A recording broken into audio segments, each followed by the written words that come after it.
Hello, welcome to another episode of 8mm Syndicate's Hit List. I'm Achyuth, I'm Anubhav. and today we are going to do an episode on Paul Thomas Anderson's Inherent Vice. Paul Thomas Anderson emerged on the scene. He's like a California native. He emerged on the scene with a film called Hard Eight, which is already like an MGM production, I think. And he was just like 25 when he made it.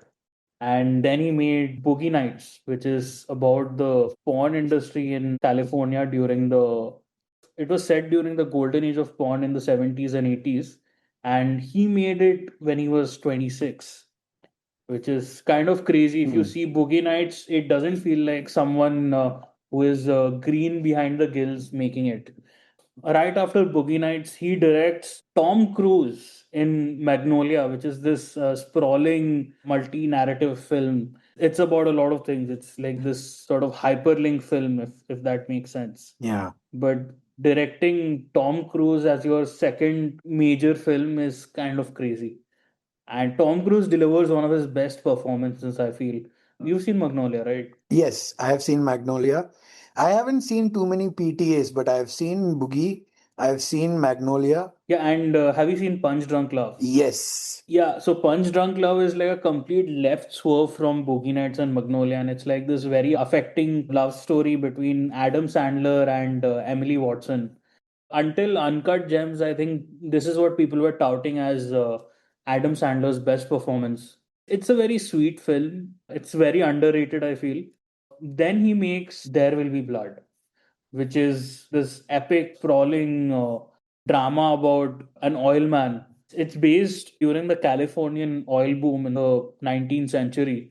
It stars Daniel Day-Lewis in one of his best performances as Daniel Plainview, who is like this sort of pioneering, I wouldn't say pioneering, but he is this aggressive capitalist who works with his son who goes deaf because of him searching for oil. It's basically a character study on Daniel Plainview. As I said, it's one of Daniel Day-Lewis's best performances to date. Yeah. Milkshake. I drink your milkshake. And it's like the first film in the Paul Dano gets beaten the shit out of series. I mean, yeah, Paul Dano just loves getting the shit kicked out of him. I haven't seen it in a while. I've only seen it like the one time. But what did you think of There Will Be Blood? What I'm about to say is not just pertaining to There Will Be Blood, but it pertains to every single PTA film I've seen. It is not an easy watch. I've seen character studies, I've seen films about men with thirst for ambition and this and that, but every PTA film, regardless of the theme, regardless of the tone, you have to really give yourself to it and give your energy and attention and stay invested. That's the only way it works. I feel like he makes like fun, I wouldn't say fun, but like very well mounted, breezy films like Licorice Pizza, which we'll talk about later, or Punch Drunk Love, or even sort of Boogie Nights to an extent. And then he makes these very literate, dense films like There Will Be Blood or Magnolia, or the film he made after There Will Be Blood, which is The Master, Hmm. which is his first collaboration with Joaquin Phoenix. Paul Thomas Anderson is great at bringing out career best performances out of his actors. Philip Seymour Hoffman plays a version of L. Ron Hubbard, the man who founded Scientology. Joaquin Phoenix plays like one of his acolytes. And both of them are amazing in their roles. And I think this film features their best performances, I think.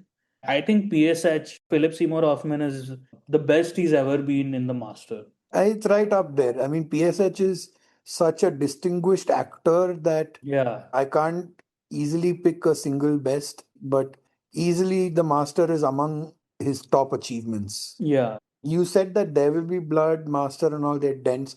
I felt that even with something as breezy as Punch Drunk Love, I had to give myself to it to stay invested. And then at the end of it all, I was rewarded. His films to me aren't like some of the other directors' films where the film is pulling me along. No, the film is walking ahead, and due to my curiosity, I have to keep following it. That's the best way I can describe watching a Paul Thomas Anderson film. So, of course, the film he made after The Master is Inherent Vice, which we'll discuss today. The film he made after Inherent Vice was Phantom Thread. Did you feel the same for Phantom Thread? No, Phantom Thread is his most accessible film. Yeah, it's a really easy watch, I feel. It's very straightforward. Yeah. All the power dynamics are playing in the subtext level, and it is made text by the end of it, of course. Yeah. Another great performance from Daniel Day-Lewis, where he has to play this sort of dandyish, acerbic artist. It's a different film from Paul Thomas Anderson and even a different performance from Daniel Day-Lewis. Like, it's not a very showy performance. With Phantom Thread, Paul Thomas Anderson started filming his own films. So after that, he made Licorice Pizza, which is like this very breezy kind of coming of age story, starring Cooper Hoffman, who is Philip Seymour Hoffman's son. It's a very breezy, fun, nostalgic film, which brings us to the film which has become this cause celebre for a lot of critics, One Battle After Another, which is his latest film. And it has been gestating for like a decade, apparently. Like Inherent Vice, One Battle After Another is also inspired by Thomas Pynchon. So I first became aware of Thomas Pynchon with the release of Inherent Vice. And I've had 10 years to read a Thomas Pynchon book. I just never got around to it.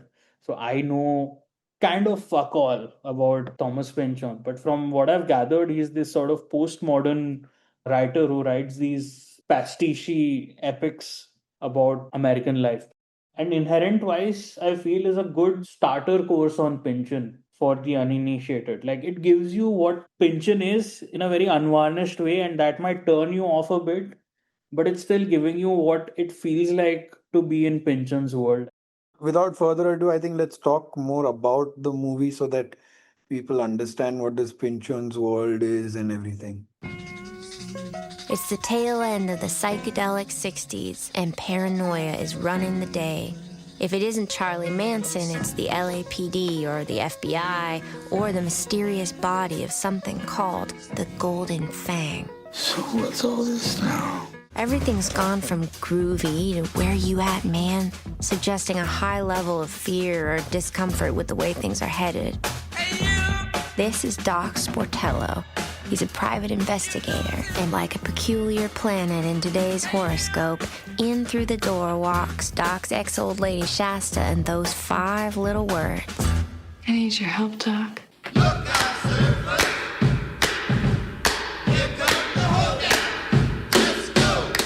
It's too bad that fear should be running sunny Southern California as in days of old, like the Watts riots or the Hollywood blacklist. Look at the greedy little hippie.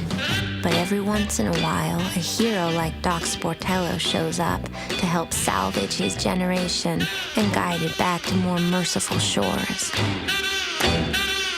Is that a swastika on that man's face? No, it isn't. That's an ancient Hindu symbol meaning all is well. Maybe you'll just want to see the movie, Inherent Vice.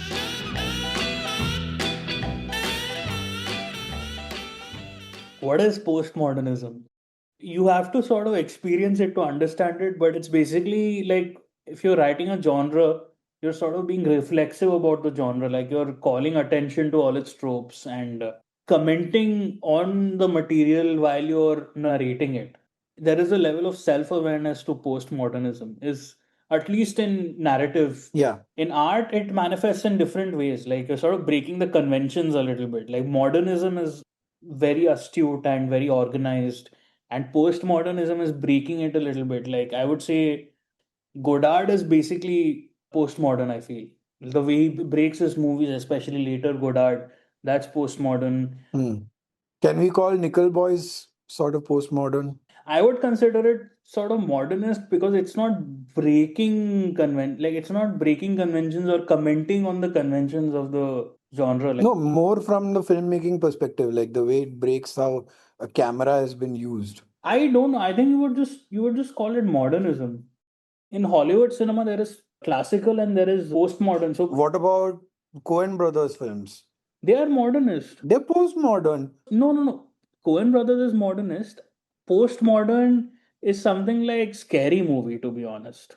It's a spoof, but it's calling attention to the genre conventions and all that shit. Okay, then Matrix.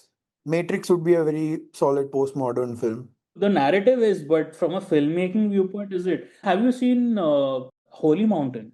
Yes, thanks to you only. Holy Mountain, the filmmaking of it, the design and the visuals, I feel like Holy Mountain is very postmodern. There is an argument to be made for Om Shanti Om being a little postmodern. The way it reflexively talks about Bollywood and plays with these obvious tropes. And also the star child Yeah, trope and everything. Yeah. Om Shanti Om is postmodern. yeah, and Darde Disco is, I feel like, a very postmodern Bollywood song. It's complete nonsense. It's like these hit songs are total nonsense. Let's come back to Inherent Vice. So, Inherent Wise assumes the form of a detective film where Doc Sportello is this investigator in California. A very shitty investigator at that. I wouldn't know about that. I mean, when we see him investigate, we see him fumble through all the things he does. It's like, okay, No, but he's good at keeping his disguises and everything. I think he's a good detective. He's just in this Pynchon-esque world.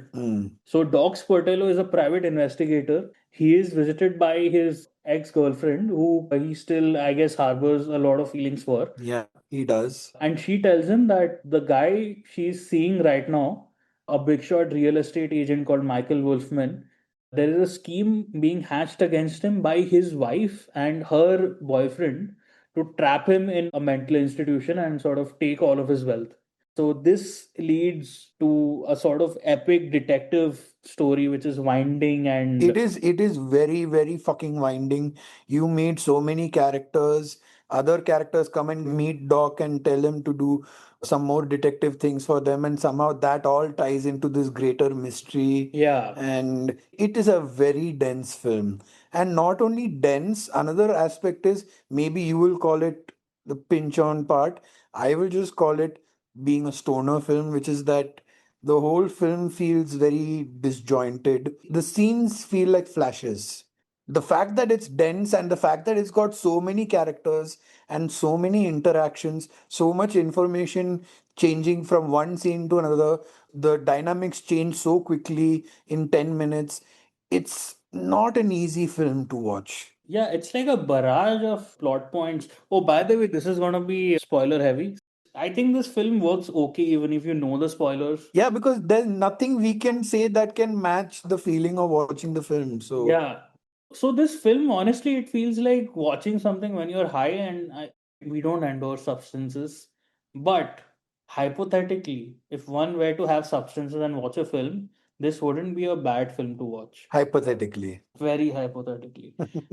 This film honestly felt like a certain Robert Altman film that I watched recently. Like, have you seen The Long Goodbye? Yes. Oh, yes. Oh my God, this feels exactly like Long Goodbye. Now that you mentioned it. But Long Goodbye didn't feel as dense as this. Yeah. This is much more. See, what happens in this is one of the key scenes in a detective story is when the femme fatale or some new person comes in and says, I need you to solve this case for me. These are the particulars. I need you to solve this case. That scene usually only happens once in a detective movie. It happens so many times in this film. Everyone's giving him a job. And all these cases are somehow connected. Coming to The Long Goodbye, I feel like Long Goodbye is a very modernist take on Raymond Chandler's character, the Humphrey Bogart character. Philip Marlowe is the detective character. Played absolutely wonderfully by Elliot Gould. Like, Elliot Gould's performance is just out of this world in that film. He wears the same suit through the entire film, doesn't even change. Yeah, The Long Goodbye is based on a Philip Marlowe story, and one of the classics of detective cinema, The Big Sleep, is also based on a Marlowe story. And I have read a few Marlowe stories, which are pretty great but straightforward. What Long Goodbye does is turn it into like this sort of weird trip, but it's like a very assisted trip, if that makes sense.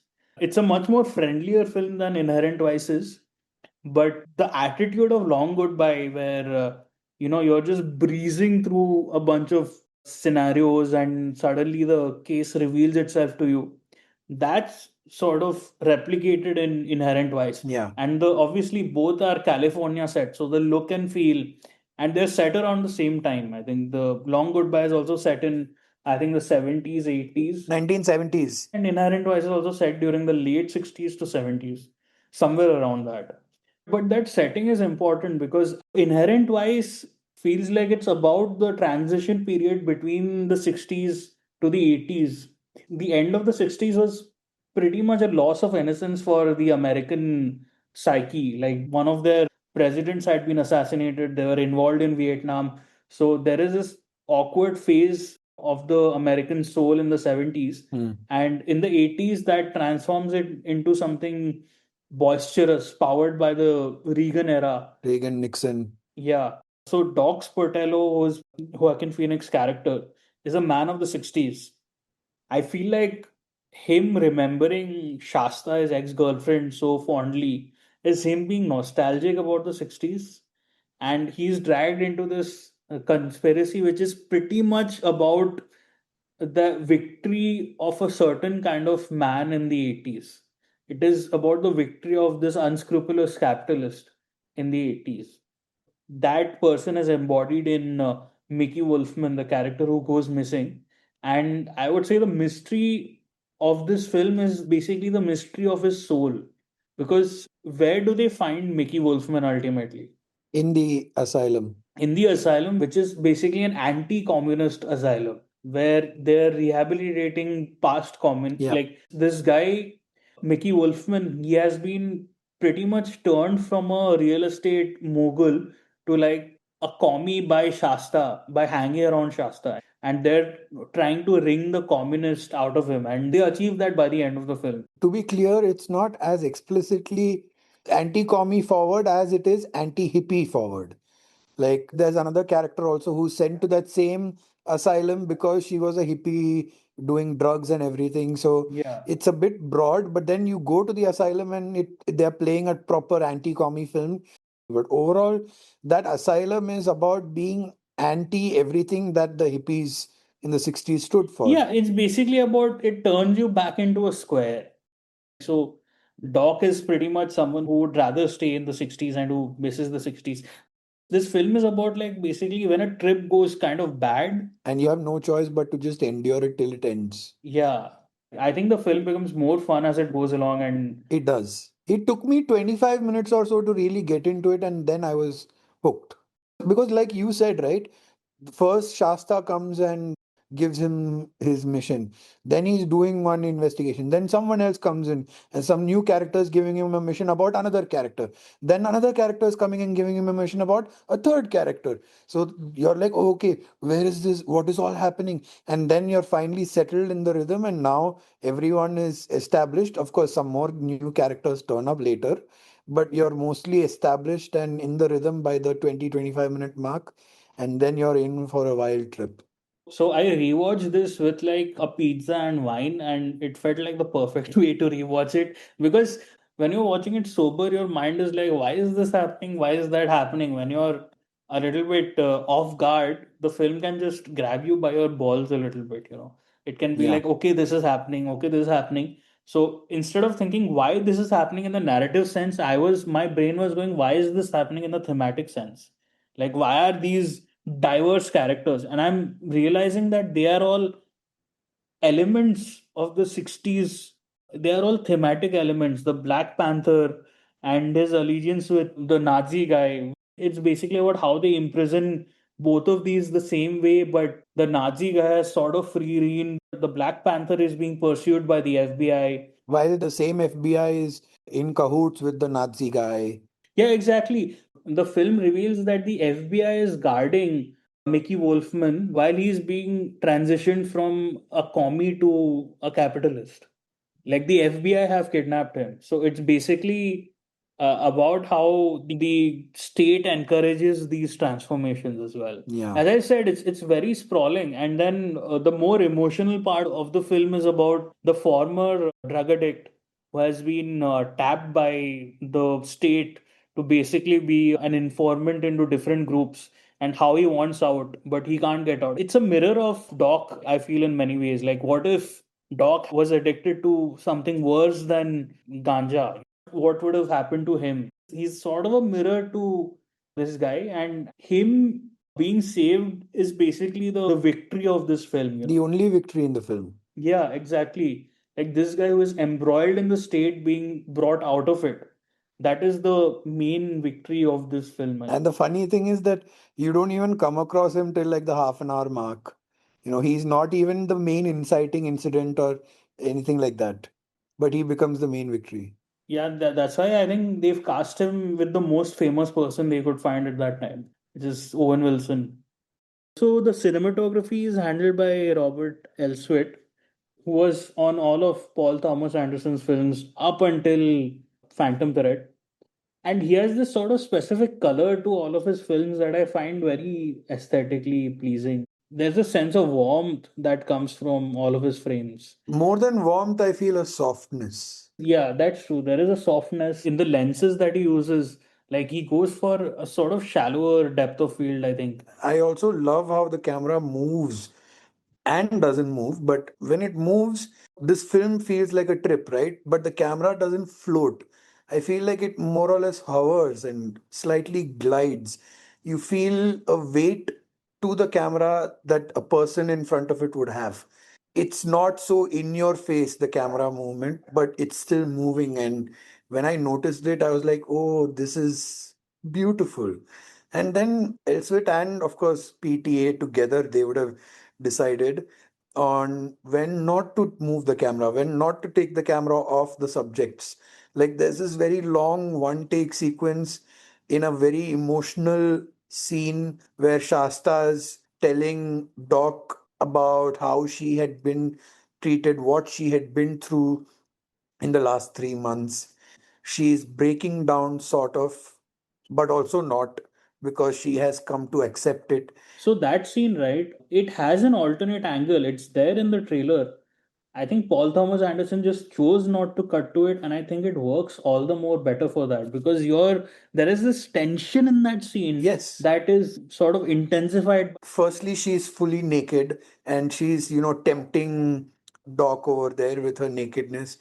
She's initially, they're on the couch, the camera's on the side of the couch, and she's on the side away from the camera, away from the Doc, and she's toying with his crotch and everything. And then she moves closer to the camera and everything, and Doc is just looking away. You just see the side of his face, and the story is just building up in intensity and intensity, and now she's closer to the camera, but the camera hasn't moved, and then Doc just explodes in a moment of passion. Yeah, but I feel like that bit, it is sort of the thesis of the film. Like it comes in like, it is the sort of closing of Doc's arc, I feel. Like not the story's arc, but Doc's arc is pretty much closed by that scene because it explains what the film is really about, which is the masculinity of the 60s or the lack thereof versus the masculinity of the 80s. And she pretty much talks about how much better that is, how much better it is physically and in terms of power, how much better the Reagan-esque masculinity is, and how emasculated Doc feels by it. That's why he sort of acts on it because he's sort of emasculated by it. And it feels like he's almost raping her. Yeah, but she kind of wanted that. Like she wanted him to be a bit of a beast for a bit. Yeah. But I also doubt whether she felt the 80s era masculinity was more desirable one. I mean, she's literally crying while saying all of this. Yeah, but it's not about what felt more desirable, it was about what was more powerful. She's basically like talking about the power that. Yes, she's talking about the power that the people on the boat had, that she was just passed around and it was okay. Yeah, she was passed around by Mickey's friends and all. That's what she was made to feel like. Yeah. She was so devalued by them. It's a very pivotal scene in the film, man. Yeah. There's a lot of things to talk about in Inherent Vice because it's like such a barrage of ideas. We need to talk about Bigfoot. Yeah, so one thing that Doc does in his spare time is he watches a lot of cop shows.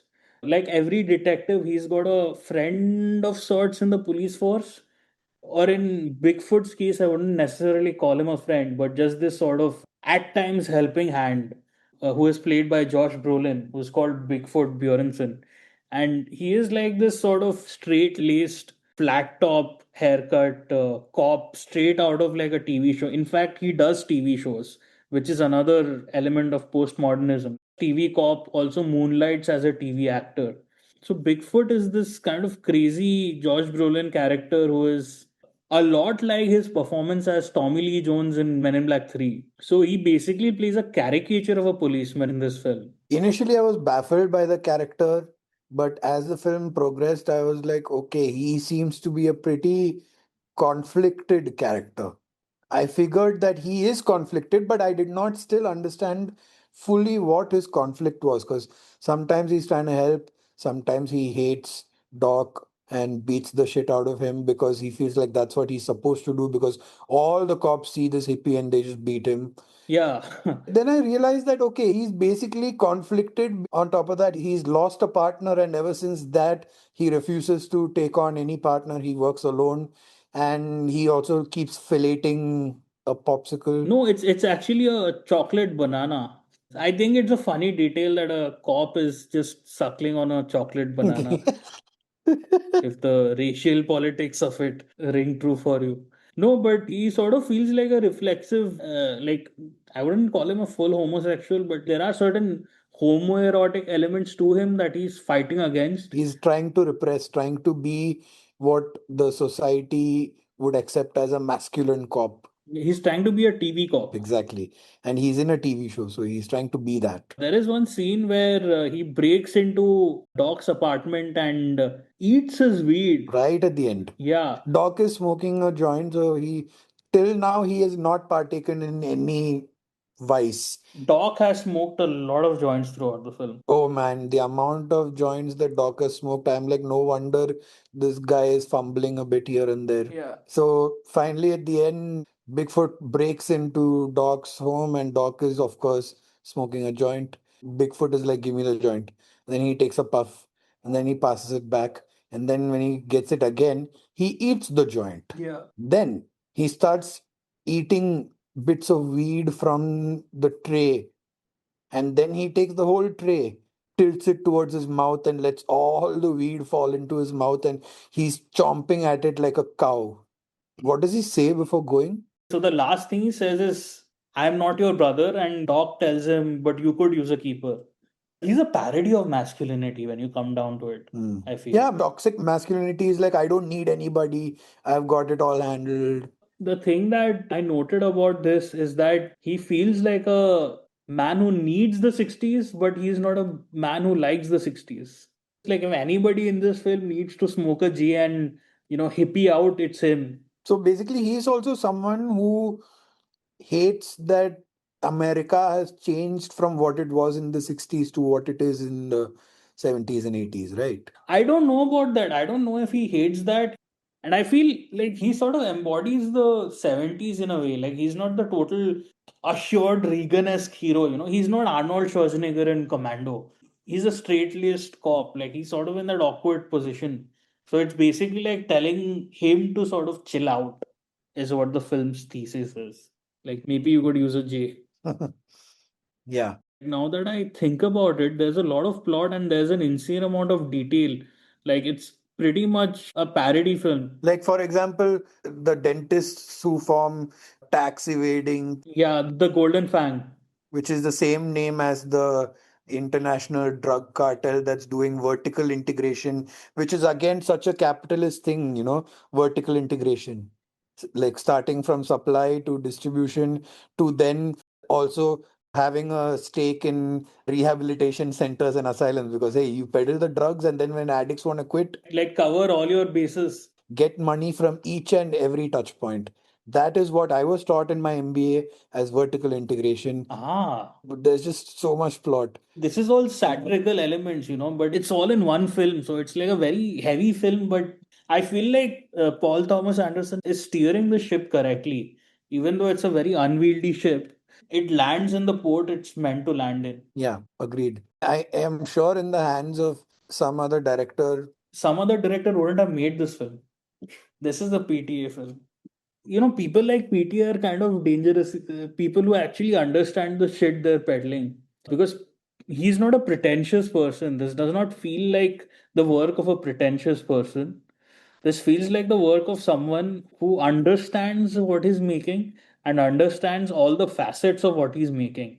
That's the reason this film does not feel pretentious despite being about so many things and possessing so many elements. And also, films which go in and out and drift in and out, they can feel very pretentious very easily. Yeah. But here, he manages to make it stick. There is a logic and a coherence to it all. Yeah.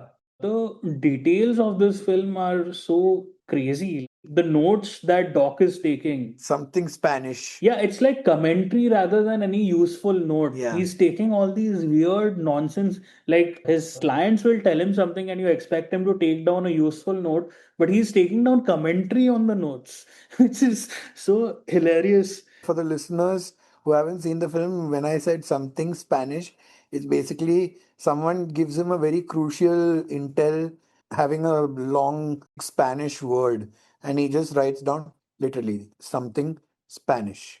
That's his notes. And his notebook is also so small. That is also very funny to me. Yeah, and then the names are also like pretty funny. Like the Yes. dentist is called Blacknoid, which is what the hell?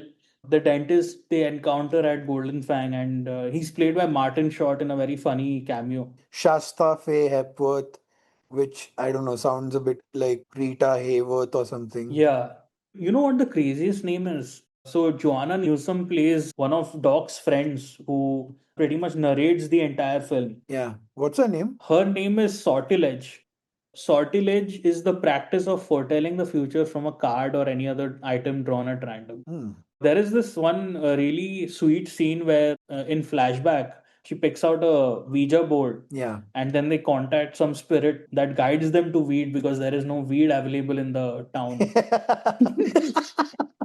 And that is such a sweet scene because then they go out and have this journey and have like a great evening out despite not getting weed. It's raining outside, and it turns out that the place they were directed to isn't a place that has weed available, but it doesn't matter. It's raining, and Doc and Shasta are together, and they're just sitting together down the floor and talking. And I like how the Ouija board is a sort of doorway into this nostalgia. Like it's such an interesting note to deploy. Every interaction, every scene in this film, now that I'm kind of scrubbing through, is kind of a great scene. Yes. Every scene, every interaction is monumental in a way. Everything is important, Yeah. and everything is treated with that much importance. Yeah, I mean, the connections are crazy. Like, at a certain point, someone suggests to Doc maybe he should change his hairstyle. The very next scene, he's got like beads around his hair and all. And then he takes them off, and the next day, and he's got an afro. And who does he meet the very same day? A Black Panther. With an afro. It's just... And the Black Panther is played by none other than Michael K. Williams. Rest in peace. So they removed the scar from his face. Oh no, it's there. Why didn't I notice it? Speaking of casting, what do you think of Joaquin's performance as Doc? Sublime. I thought initially that Joaquin would have some of his, irritating tics, or he would be slurring quite a lot and everything, but he has some subtle expression changes, and the way he acts with his body is something I really loved in this film. You see his body as this sort of weak, lanky, unhealthy. Yeah, he feels very supple and loose with his body. Twig that can break at the slightest wind. That's how he moves. And it's almost like cartoonish. Like, I remember this one scene where he's again walking to the LAPD police station, and a line of cops are coming, and he just falls on the floor. Oh, yeah. That's because a cop hits him. No. That's first time. Later on, he sees them coming and he's already on the floor, hunched down. Then they won't have to hit him and put him down. I was like, wow, this is so funny. Yeah, his physical performance is really good in this. See, in a detective story, I feel the detective is the most underserved performance wise. Everyone else gets to have like great material. Of course, if you look at detectives who have a tick or whatever, they're a different case, but something like Humphrey Bogart or the lead in Sunset Boulevard, in your usual noir films, which are a little bit more serious minded, and even Elliot Gould in The Long Goodbye, He delivers a great performance, but at that time the critics trashed him. Yeah. Because the sort of casual, I'm taking the blows that I get kind of approach sort of winded them. But that, Very stoic. I wouldn't say stoic, but I would say like lackadaisical, like he kind of doesn't give a fuck. I think Joaquin's performance is a lot like Elliot Gould's. But of course, Doc is much more physical a character. Yeah. And he's also like a character in postmodernist tale, pretty much a hippie fable. So his performance is also very disjointed, I feel a little bit. There isn't a definite arc that he goes through. He's always kind of Doc. Yeah. But I like this performance, although I feel his best performance is the master. Okay, if it were between Inherent Vice and Master, then undoubtedly Master. But I have a very normie opinion right now Don't say Joker. that might be a little Don't controversial. say Joker. I found his performance in Her a lot more compelling. I would say his performance in Master beats his performance in Her. In Her, he plays a totally different human, a person, Yeah. and he becomes that person. This meek, gentle, a little creepy. See, the guy in Master is like a physically more impressive character, but in Master, he's mentally quite feeble, I feel, which he plays very well in. So I would say Master. And what is he doing right now? I think his performance in that cancelled Todd Haynes movie would have been great, but Yeah, I was just about to say when you said, what is he doing right now? Oh, he's walking out of film sets last minute. yeah. And then attaching his name to Hind Rajab while staying silent on it for all these years. I loved his performance in Eddington actually. I am yet to watch that and Beau is Afraid. Oh, Beau is Afraid. Actually, I would say Beau is Afraid is his best performance. I'm walking back on Master. Beau is Afraid is absolutely his best performance. And Eddington is also an amazing performance from him. Another top tier Joaquin performance is that Lynn Ramsey film, You Were Never Really Here. Yeah, that's a great performance. Great performance. Where this sudden burst of violence from him, that was like scary. Yeah. But he's also vulnerable, right? He plays a traumatized person. Yeah, he plays an abuse survivor, and he's got so much tenderness towards his mother, whom he's taking care of in the film, and then she dies and everything. Although, like, he's worked with all great filmmakers like Lynn Ramsey, Paul Thomas Anderson, Ridley Scott, Todd Phillips, and Ari Aster. So he's got that cachet. He hasn't done a Marvel film yet, so hopefully he keeps to it. He doesn't need to. They were trying to get him for Doctor Strange, apparently, but he balked on it. As whom? As the titular character. Oh, yuck. They tried to get him, they tried to get Keanu Reeves, Cumberbatch took the bait. And Cumberbatch is a good Doctor Strange, I think. He's a good fit. Yeah. So, anyways, back to Inherent Vice. So, the Inherent Vice of the film's title is basically something that is unavoidable. It's like a force majeure event in a way. Yeah. For Doc, it was the memory of Shasta. And for the era, it is the inevitability of the 80s. That's what is the inherent vice of the 60s, that it will lead to the 80s by state suppression or by natural entropy, it will lead to that. Where would you rank this among the Paul Thomas Anderson films you've seen? Okay, let me rank all the films I've seen. I think number one will still be There Will Be Blood. Okay.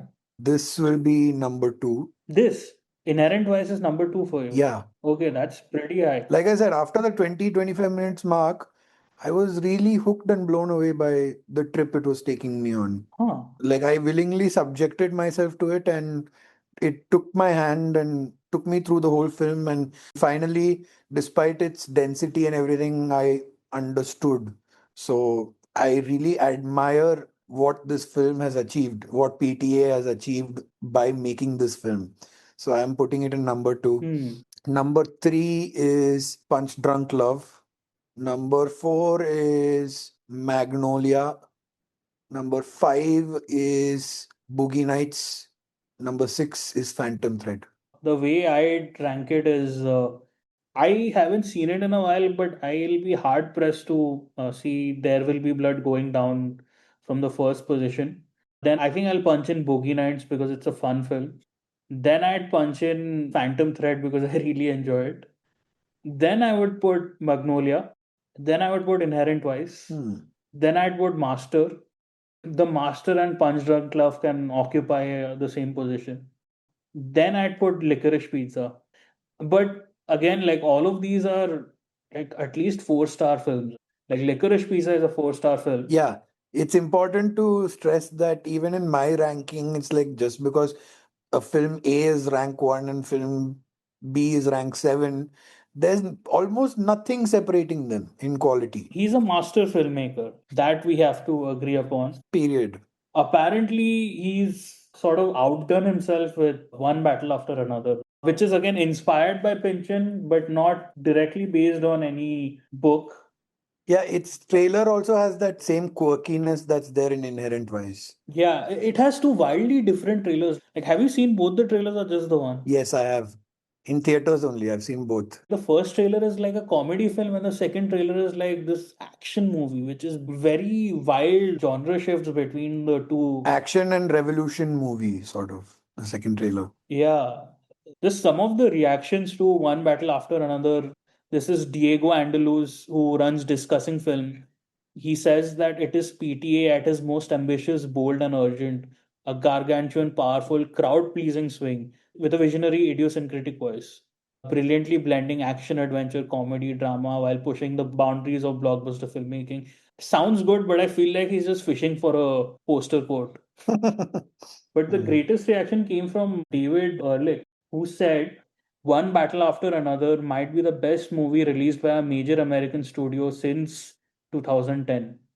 It releases on September 26th. That's huge praise. Very huge praise. By a major studio, so he's obviously ignoring all the indies. Yes, yes. Nickel Boys and all are still safe in their throne.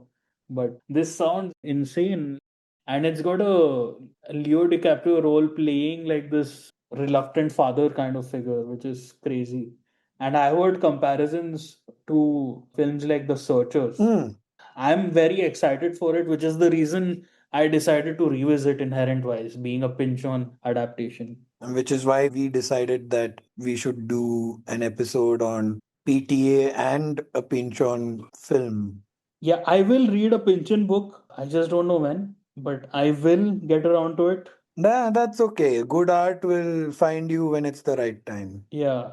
But I've had 10 years to read one and I haven't yet, which I feel quite guilty about. Maybe you weren't ready for it. Yeah. Maybe you wouldn't have known all that you know to understand it. So let us leave you with a curiosity for Paul Thomas Anderson if you are not a converted acolyte yet. If you haven't seen Inherent Vice, I hope this discussion gives you some doorways into comprehending the film and its enormity in its themes and narrative structure and its commentary. I honestly don't think it'll do any of that. I don't think this podcast will help you in any way. But I just hope it has made you curious enough to give the dense film that it is a shot. Like I had to give it a shot a second time. And that's when it completely clicked for me and I was in it for the ride. So you will not understand or draw connections between what you watch and what we've said, but just go in for the ride and then later come back and revisit what we've said or form your own thoughts. But just go in for the ride. It's a worthy ride to take. And maybe don't go in sober. Maybe. We don't endorse this, but hypothetically, don't go in sober. So, anyways, this has been the hit list. We'll see you next time, next week. All our socials are in the episode description. And if you want to take part in our movie mixtape, I have the URL to take part in that in our description as well. So if you want us to make you a movie mixtape, please fill that up. Goodbye. Thank you for listening. Adieu.